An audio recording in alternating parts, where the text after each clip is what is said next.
Olá pessoal, sejam bem-vindos a mais uma aula. Neste vídeo nós daremos continuidade ao conteúdo de cordados, agora com a parte 2, com as características gerais dos vertebrados e os peixes agnatos.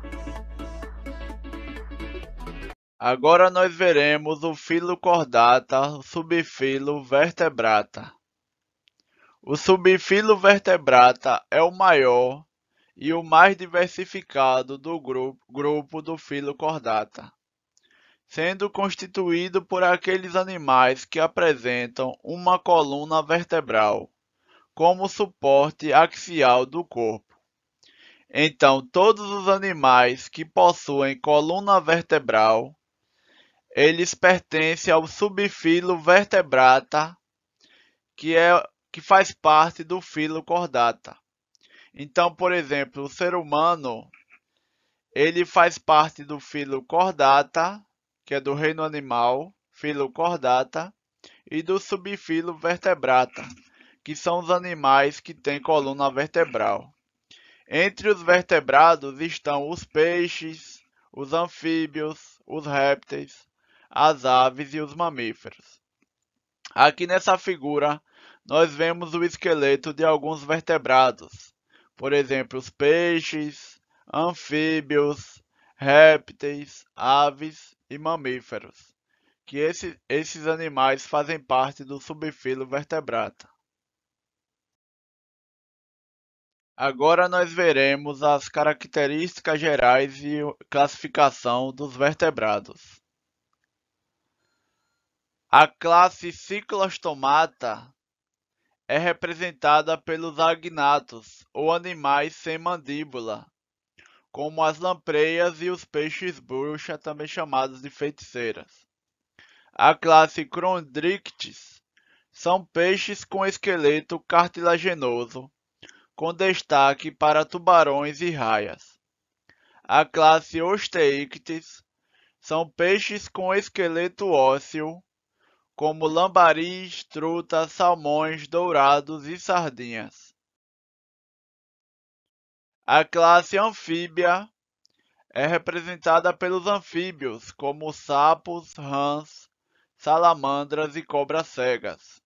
A classe reptília é representada pelos répteis, que compreendem tartarugas, jacarés, cobras e lagartos. A classe das aves é representada pelas aves, exemplificadas por avestruzes, gaivotas, falcões, pinguins, araras e pássaros em geral. A classe mamália é representada pelos mamíferos, tendo como alguns representantes cangurus, elefantes, gatos, cães, cavalos, rinocerontes, ratos, macacos e o homem, a própria espécie humana, faz parte da classe mamália, a classe dos mamíferos presente no subfilo Vertebrata do filo Chordata. Agora nós veremos os agnatos ou ciclóstomos. A classe Cyclostomata, do grego ciclos, que significa circular, e estoma, que significa boca, compreende as lampreias, encontradas em água doce e salgada, e os peixes-bruxa ou feiticeiras, exclusivamente marinhos.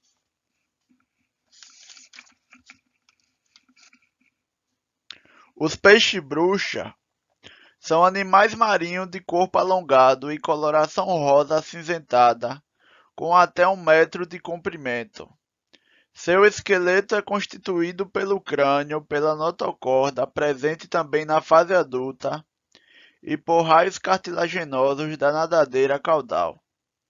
Esses animais vivem semi-enterrados na lama do fundo dos mares e têm o corpo revestido por uma espessa camada de muco, daí serem chamados também enguias de muco.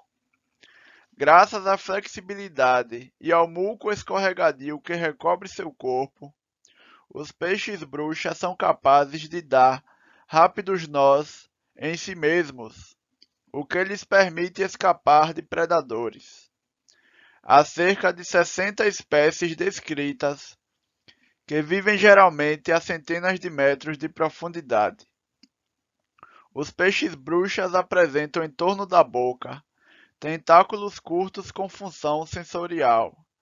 Não há mandíbula, e a boca é guarnecida por duas estruturas horizontais cartilaginosas, móveis e com dentículos que podem se projetar para fora e capturar o alimento, geralmente poliquetos e peixes, consumidos vivos ou mortos.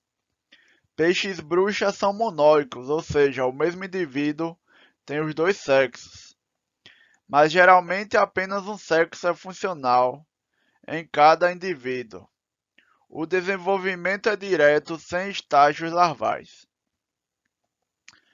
Aqui nessa figura nós temos um peixe-bruxa, e aqui nessa outra foto mostrando os dentículos presentes na boca desses animais, porque a boca dele não tem mandíbula, né? São animais agnatos, possuem uma boca sem mandíbula, mas ela possui dentículos que são utilizados para capturar alimento. As lampreias são animais de corpo alongado e chegam a atingir mais de 1 metro de comprimento. Elas têm olhos bem desenvolvidos e 7 orifícios branquiais de cada lado do corpo, logo atrás da cabeça. A notocorda perdura por toda a vida do animal e sobre ela formam-se vértebras rudimentares. O crânio é constituído de placas cartilaginosas e tecidos fibrosos. A boca das lampreias é circular e sem mandíbula. Essa característica originaram as denominações do grupo ciclostomados, ou ciclóstomos, do grego kuklo, que significa circular, e stômatos, que significa boca, e agnatos, do grego a, prefixo de negação, e gnatos, que significa mandíbula. A boca é guarnecida por uma língua com dentículos de queratina, utilizados para raspar e perfurar a pele do hospedeiro. Uma glândula salivar produz fluido anticoagulante que impede a cicatrização do ferimento e permite ao parasita sugar o sangue do hospedeiro. Então as lampreias são peixes que são parasitas. Elas furam a superfície dos hospedeiros e sugam fluidos corporais. Ao atingir a maturidade sexual, as lampreias param de se alimentar e migram dos mares para os rios. O macho constrói um ninho onde a fêmea coloca cerca de 200 mil óvulos, sobre os quais o macho elimina os espermatozoides. Logo após o acasalamento, os adultos morrem. Dos ovos eclodem larvas bem diferentes dos adultos, conhecidas como amocetes. Elas não têm olhos nem dentes e vivem semi-enterradas no lodo de lagos e rios, alimentando-se de partículas que filtram da água. Esse estágio larval pode durar até 7 anos e termina com a metamorfose para a forma adulta e sua migração para o mar.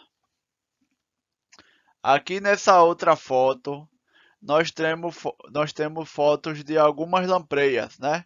Esses animais aqui são lampreias, que são animais com a boca circular e sem mandíbula.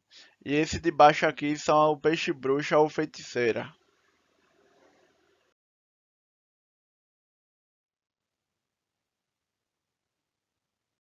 Então, pessoal, estamos chegando ao fim de mais uma aula. Muito obrigado a todos. Não esqueçam de se inscrever no canal, deixem um like e um comentário.